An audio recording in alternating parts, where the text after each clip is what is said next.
शिव शिष्य होने के लिए साहब श्री ने 3 सूत्र दिया। ये तीनों सूत्र शिव शिष्य होने में सहायक है और परिणामदायी भी। ये तीनों सूत्र निम्नकांतिक हैं। प्रथम सूत्र, शिव के शिष्य होने के जिज्ञासाओं एवं शिव शिष्यों में स्वस्फूर्त शिष्य भाव के जागरण हेतु आवश्यक है कि शिव गुरु सत्ता को, हे शिव आप मेरे गुरु हैं, मैं आपका शिष्य हूँ, मुझ शिष्य पर दया कर दीजिए, यह मुख संवाद प्रतिदिन संप्रेषित किया जाए। शिव शिष्यता के विचार की आवृत्ति और अपने गुरु शिव से दया की याचना आवश्यक है।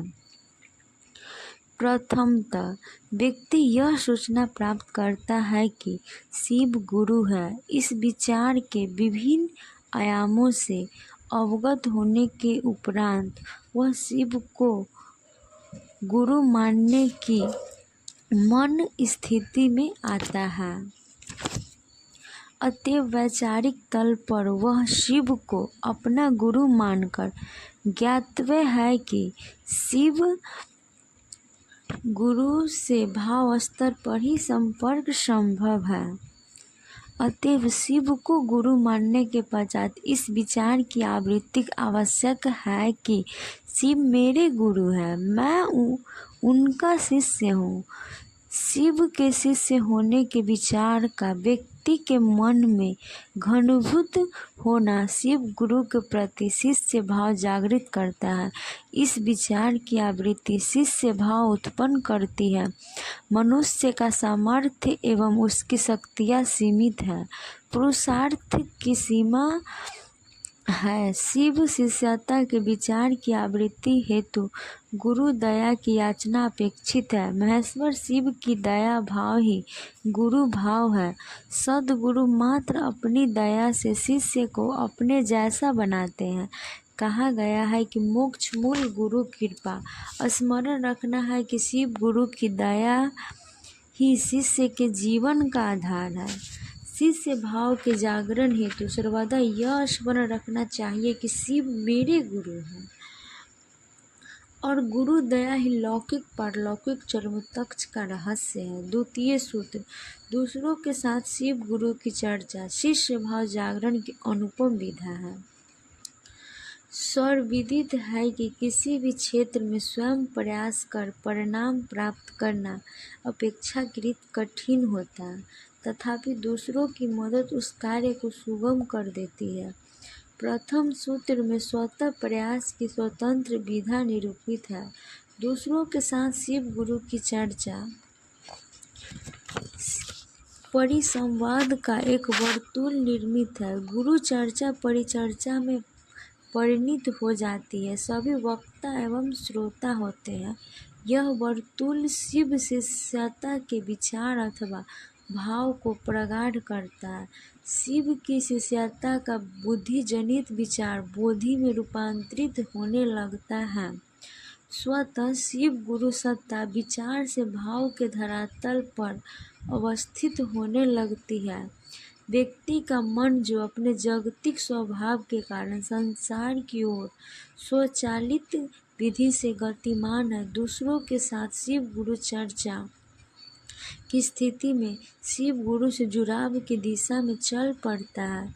प्रमाणित है कि व्यक्ति के मन में किसी के मित्र होने का बोधात्मक ज्ञान मित्र भाव पैदा करता है। महेश्वर शिव स्वयं गुरु है। इसके सैद्धांतिक एवं व्यवहारिक पक्ष को समझाने की प्रक्रिया में व्यक्ति का मन सुगमता से स्वयं भी यह समझने लगता है कि शिव गुरु है। शिव के गुरु होने की समझ अथवा उसका बोधात्मक ज्ञान वक्ता के मन में स्वतः शिष्य भाव का प्रबल उद्वेग पैदा करता है। दूसरों के साथ शिव गुरु की चर्चा शिव शिष्यता के विचार की आवृत्ति को सुगम और सहज बनाती है। आज का व्यक्ति दूसरों को समझाने में सुखानुभूति अनुभव करता है, अतः व्यक्ति के लिए शिव गुरु का चर्चा सुगम है और अत्यंत परिणामदायी भी। शिव के शिष्य इसी कारण से शिष्य भाव की जागृति हेतु दूसरों के साथ शिव गुरु की चर्चा करते हैं और करने को कहते हैं। मैंने अनुभूत किया है कि शिष्य के कर्ता मन के लिए निश्चित रूप से गुरु दया प्राप्ति का यही सरल एवं सुगम साधन है तथा गुरु आदेशित कर्म भी है। तीसरा सूत्र शिष्यता के भावांतरण के लिए अपने गुरु शिव को प्रणाम निवेदन का अप्रयास आवश्यक है। विश्व में साधना उपासना की अनेकानेक स्थापित विधियों में शिव पंचाक्षर मंत्र नमः शिवाय का जप चिरकाल से सर्वमान्य है। मंत्रों का जप माला अथवा अजपा जप के माध्यम से किया जाता है। मंत्र जप की अजपा जप विधि सर्वोत्तम है। अजपा जप विधि से नमः शिवाय का मनन शिव को पल प्रतिपल प्रणाम निवेदित करने की विधि है। ज्ञातव्य है कि शिव पंचाक्षर मंत्र महेश्वर शिव के समग्र स्वरूपों को प्रणाम संप्रेषित करता है। नमन का निवेदन पूर्णतः एक भाव स्थित है। गुरु भाव सत्ता है। भाव जनित परिणाम ही उन्हें ग्राह्य है। मंत्र विज्ञान की विवेचना में हम पाते हैं कि मंत्रों का जप भाव की स्थिति में ही फलदायी है। शब्दों का एक विशेष समूह अथवा अक्षर विशेष मंत्रों का ब्राह्म रूप है, किंतु प्रत्येक मंत्र में किसी विशेष देवता अथवा अशारीरिक भाव सत्ता की स्थिति होती है। मंत्रों का जब भाव के अंतर्गत ग्रहण होने के उपरांत ही परिणामदायी है।